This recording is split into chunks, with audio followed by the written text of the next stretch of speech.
there anything you want to talk to me about? Gusto ko sanang magka-ayos tayo eh. Before your wedding. Pero may tumawag kasi sa akin na lalaki kanina. Kaboses ni Carlos. Di raw kita anak. So naniniwala ka sa tumawag sa'yo? Dad, anak mo ko! Hindi naman ako naniniwala sa kanya. Nasa restaurant na ba kayo? Oo. Oo, kasama ko na siya. Good. Parating na ako dyan. Hintayin mo lang ang go signal ko para umalis ka na sa tabi niya at para hindi ka na madamay. Zoe? Are you okay? Dr. Benitez was in love. Rather, he was obsessed. Really? This same obsession turned him into a criminal. A murderer. Then he's a dangerous man. Yes, a very dangerous man. Huwag mo na ituloy. Mama ka sa akin. Congratulations. Sana magsisi ka. Sana wag mong pagsisihan ang desisyon na pakasalan ang kabit mo. Nakita mo na ba yung picture? Hindi pa. I'm interested to see. Ay, Tay! Huwag na nga po.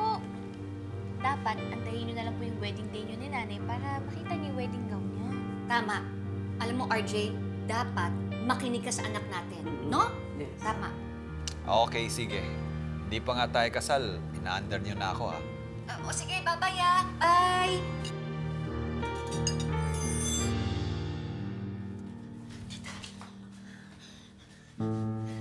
Nakita mo ba si Doc Carlos? Zoe, huwag kang mag-alala. Wala na si Carlos. Ano? Sabi may tumawag kay tatay. Ang sabi ni tatay, kaboses daw ni Doc Carlos. Alam mo kung ano sinabi niya? Hindi ka daw anak ni tatay. Baliw yun si Doc Carlos! Baliw yun! Tsaka, ba't sarado siya dun sa mental facility? Kaya imposible yung sinasabi mo. Imposible yung natawagan niya si Daddy. At mas imposible yung sinasabi nung tumawag sa kanya. I am his daughter. His only legitimate daughter. Mas huwag mo na akong tawagan. Gusto ko lang makasiguro na tuloy ang plano mamaya. Please don't kill my dad. Ako ang totoo mong ama. No! No! Isa lang ang tunay kong ama at si RJ Tanyag yun. Kaya please, please, I love him. Please don't do this to him. Please.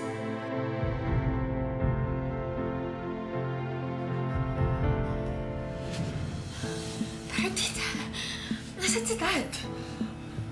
Zoe, calm down. Hindi rin naman tayo nakakasiguro kung mapipigilan natin si Carlos eh. For now, magpasalamat ka na hindi natuloy ni Carlos yung plano niya sa daddy mo. Sige na, bumalik ka na doon kung magpapalata. Sige na, I have to go.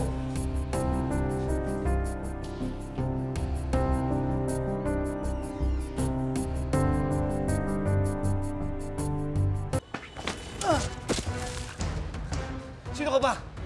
Bakit mo ko pinigilan? Pwede ba huwag kang maingay? Nangangalin yung daliri ko. Baka mamaya makalabit ko to. Ikaw din. Dapat hindi ka na nakialam. Pasensya ka na. Napag-utusan lang ako. Sino nagutos sa'yo? Sino nagutos sa'yo? Lolo mo.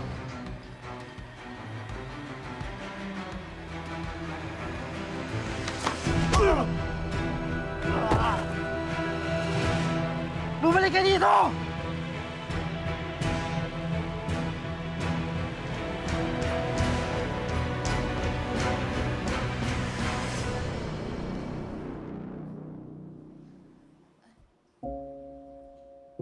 Dr. Kim, why aren't you eating yet? Because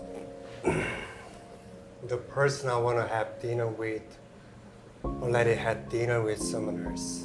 Oh, that's sad. No, it's not sad. Because she had a dinner with her father. So, it's okay.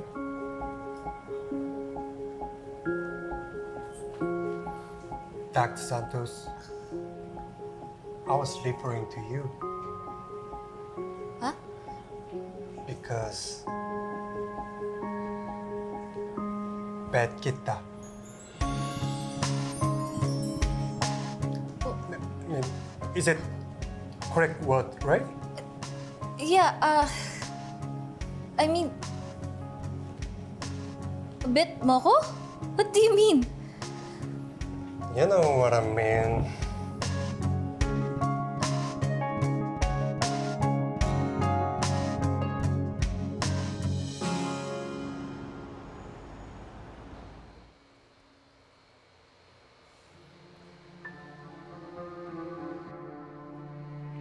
Gilbert, Madam, ano na nangyari? Asan na si Carlos? nakatakas ho eh. Ano? Siguradong babalikan ni Carlos si Zoe dahil napurnada yung plano mo. Bakit kasi hinayaan mo makatakas si Carlos? Madam, di ko naman ho hinayaan eh. Tsaka kasalanan nyo rin eh. Paano ko naging kasalanan? Madam, di ba nag-text kayo sa akin? Distract ako. Tapos yun, dinali ako ni Carlos. Akala ko nga makikipagbugbugan eh. Kaso tumakas lang duwag. Huwag mo nga ako sisihin. Ang sabihin mo, mahina ka. Teka, alam mo ba kung nasa si Carlos ngayon? Siyempre naman, madam. Nakita ko siya bumalik doon sa mental facility. Alam mo naman pala, ba't di mo pa tinapos? Eh, meron siyang mga gwardiya doon. Di ako basta-basta makakapasok doon, ma'am.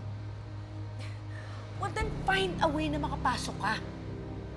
Kilala ko yan si Carlos. Hindi yan basta-basta titigil hanggat hindi na nakukuha yung gusto niya. Kailangan maunahan natin siya. Baka ibulgar na niya siya ang tunay na tatay ni Zoe. Madam, di ba ayaw mo namang makasal si Doc RJ tsaka si Lynette? Bakit di mo na napabayaan si Carlos? Yes, but not at the expense of Robert. Kailangan siya ni Zoe sa buhay niya. Si Zoe ba yung may kailangan o pati kayo? Tigilan mo nga yung pagkachismoso mo. Gawin mo na lang yung inuutos ko sa'yo. Tapusin mo na si Carlos. Bobo.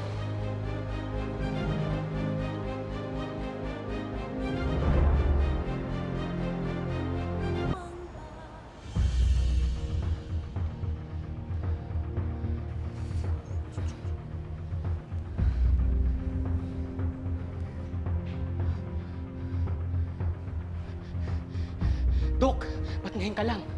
Kinakabahan na ako dito. Baka may makakita na wala ka pa sa kwarto mo. Ito, umpis ka na.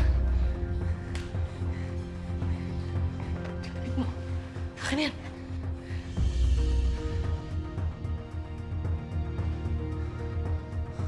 Bilisan mo. Dok, tara na. Bago pa may makapansin na wala kayo dun sa kwarto ninyo. Tara na, Dok. Teka lang. Bakit? Kailangan ko makalabas ulit. Dok naman, pahirapan na ng ilusot sa bantay yung paglabas ninyo ngayon. Tapos gusto niyo pang ulitin. Patay tayo dyan, Dok. Tara na. Buhay pa si RJ. Kaya gawan mo ng paraan na makalabas ako dito. Sam, bakit nasa labas pa si Dr. Benitez? Ano ginagawa niya dito? Lynette? Hindi naman ikaw si Lynette. Gusto ko lang si Lynette. Nagtatatakbo kasi siya palabas. Kaya ang ginawa ko, sinundan ko. Pero, papasok na rin po kami. Lynette? Dok, tara na po. Hindi! Gusto ko si Lynette. Ayaw ko sa'yo. Gusto ko si Lynette. Si Lynette lang gusto ko. Dok, si Lynette, nakita ko, nasa loob. Doon siya nagtatago. Tara, puntahan natin. Talaga? Tara, Gusto si Dok. Lynette? Po. Hindi naman ikaw si Lynette eh. Gusto si Lynette. Gusto ko lang si Lynette. Si Lynette lang. Si Lynette. Lynette.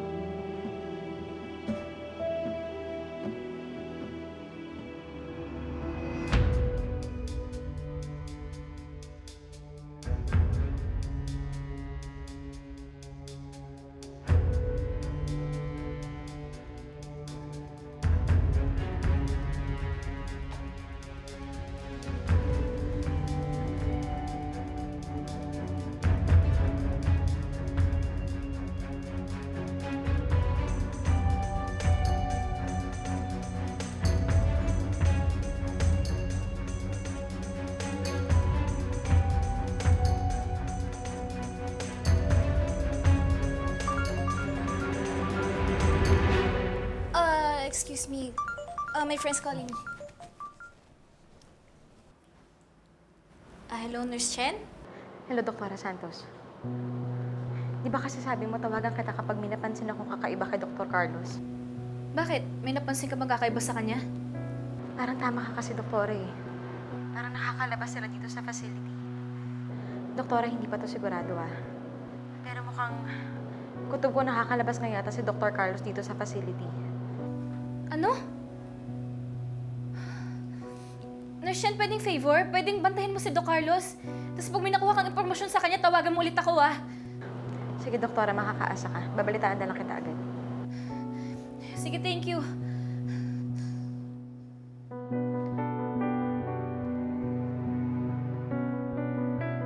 Is this call about Dr. Carlos Benitez? Yes. Nurse Chen thinks that he's leaving the facility, but it's not confirmed yet. It looks like I really need to visit Dr. Benitez. Why? Because when we went to him, I saw hint that he's not crazy at all. I want to confirm my suspicion, especially with what your friend just told you now.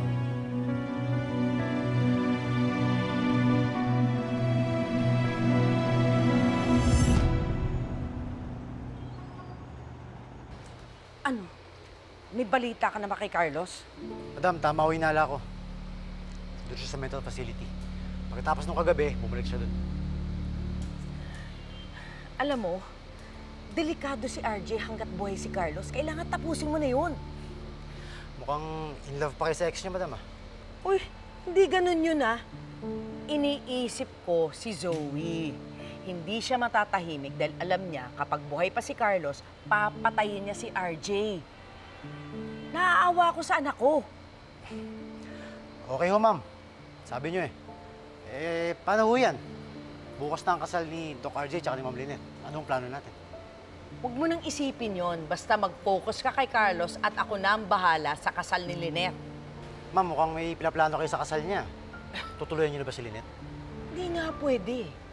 Dahil sa oras na may mangyari diyan kay Lynette, ako na naman ang pagbibintangan nilang lahat. Anong gagawin niyo?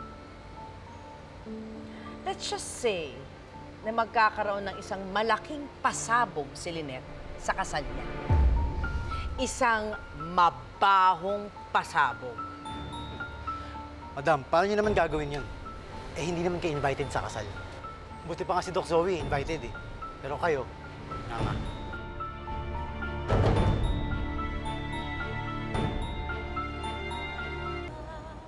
Ayan, kain na tayo! Sarap! Thank you, Nanay. Yan. Lynette, 2 araw na lang. Kasal na natin. Ikaw, Annalyn, may date ka na ba para sa kasal?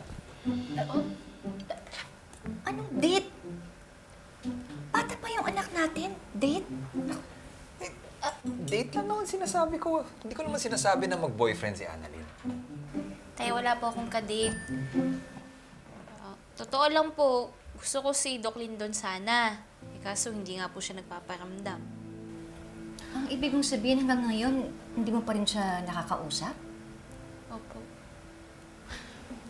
How about Dr. Kim Yang? Sabi kasi sa Apex na... Hindi po. Hindi ko crush yun. Crush? Anong crush? Crush ko siya. Walang crush. Hindi niyo kasi ako pinapatapos eh. Ang sabi sa Apex, close daw si Annalyn at saka si Dr. Kim Yang. Close. Close. Close? Friends! Ay, eto na lang para hindi mawala yung crush niyo dyan. Eto, bigay sa akin ng isang pasyente ko.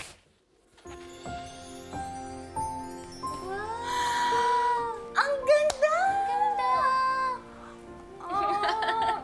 Naku, alam ko na, ang gagawin natin, ipapa-frame natin. Tapos isasapit natin sa bahay. Di ba?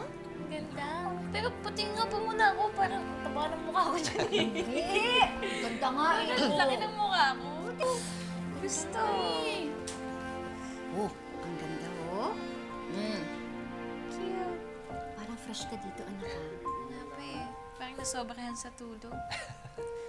Yung mukha ko ng look. Baby face ka pa dyan. Uy! Ay! Susunog! Anak! Tay! Oo! Dahan-dahan! Anak, tumayo ka dyan! Okay ka lang ba? Okay ka lang, anak? Okay, napasok ka ba? Napasok ka ba? Ano? Hindi, okay lang po. Sorry po. Sayang naman yung regalo sa'yo ng pasyente mo. Aksidente naman yun eh. Sure ka? Okay ka lang? Huwag niya naisipin yan. Mabuti pa, kumain na tayo. Tara, anak.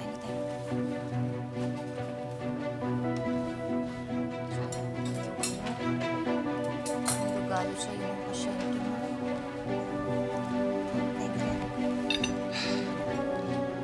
Gusto mo yan? One cup ka, di ba?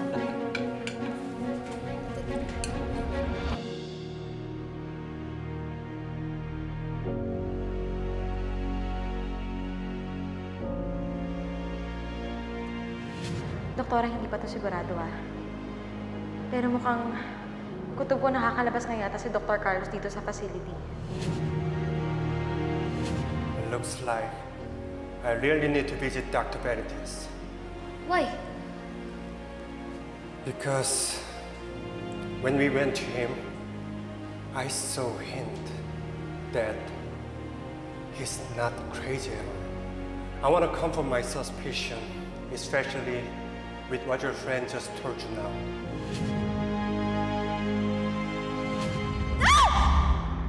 Nay!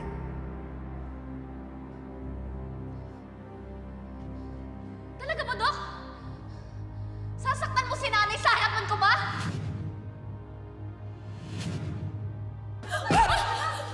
Nay, sige na po, tumakas ka na! Tumakas na po kayo! Tumakas na po kayo! Dali! Dali! Bilisan niyo! Bilisan niyo po! Ako, Carlos! Tawad mo! Hindi tayo bitawan! Nay! Andali! Carlos, ako ka walang iyaw mo talaga! Huwag mo sasaktan! Nay! Nay! Tawad mo ako! Ito. Kailangan, may gulay. Sarap niya. Di pa naman confirmed yung kay Doc Carlos. Di ko naman napapaalam kina nanay at tatay. Baka ma-stress lang sila sa kasal nila. Wala naman ng problema eh. Tuloy na tuloy yung kasal nila. Anak, oh, kain ka na. Oh, mas.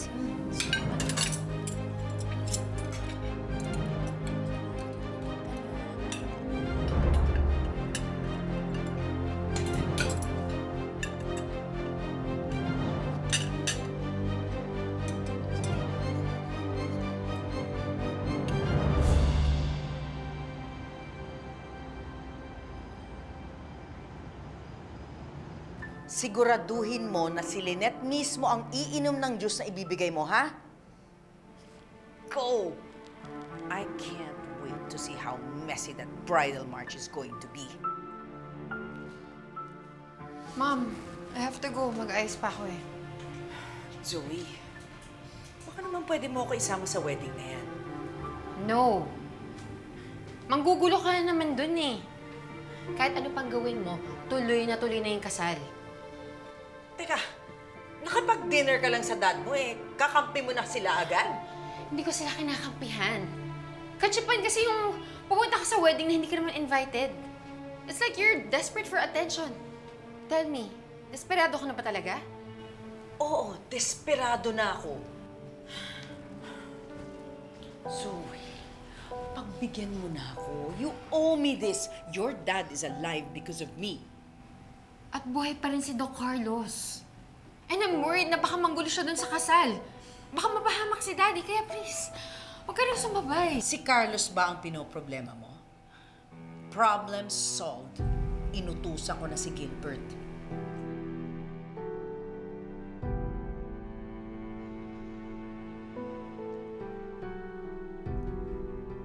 Hello. Good morning, sir. No, sir. There's no one at the reception. I'm here for an appointment with Dr. Carlos Benitez. Sir, sorry. I'm new here. I don't know where Dr. Benitez is. Okay, thank you. Dr. Yang! Excuse me. Hey, good morning.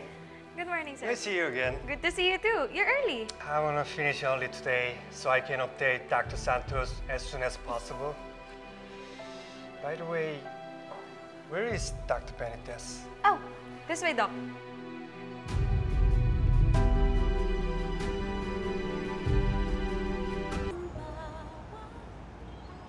Nanay, kamusta ka po? Excited ka na, no?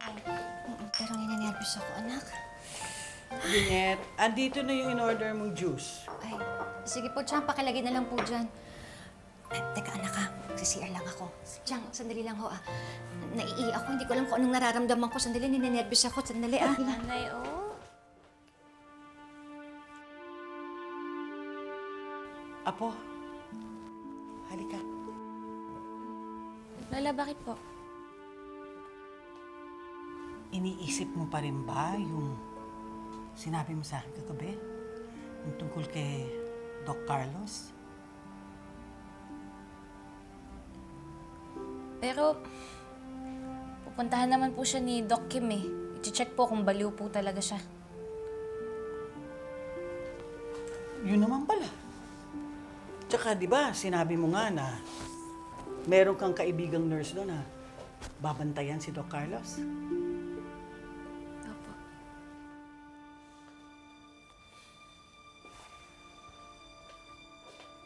Alam mo, Apo, mas pinoproblema ko si Morgana. Baka manggulo yun mamaya sa kasal. Hayaan niyo po siya, di naman siya invited. Kahit hindi naman imbitado yung impactang yun, sumusulpot yun eh. Pero talagang ganun eh. Mangyayari ang mangyayari. Kaya lang, hindi naman tayo papayag na masira ang kasal ng mga magulang mo, di ba? Kaya nga po kahit gusto kong magkwento kay nanay, pinipigilan ko po yung sarili ko. Araw niya po to eh. Araw to nila ni tatay. Kaya ayoko pong palitan yung kasiyahan niya ng kaba. Tama yan. Tama yun, Apo.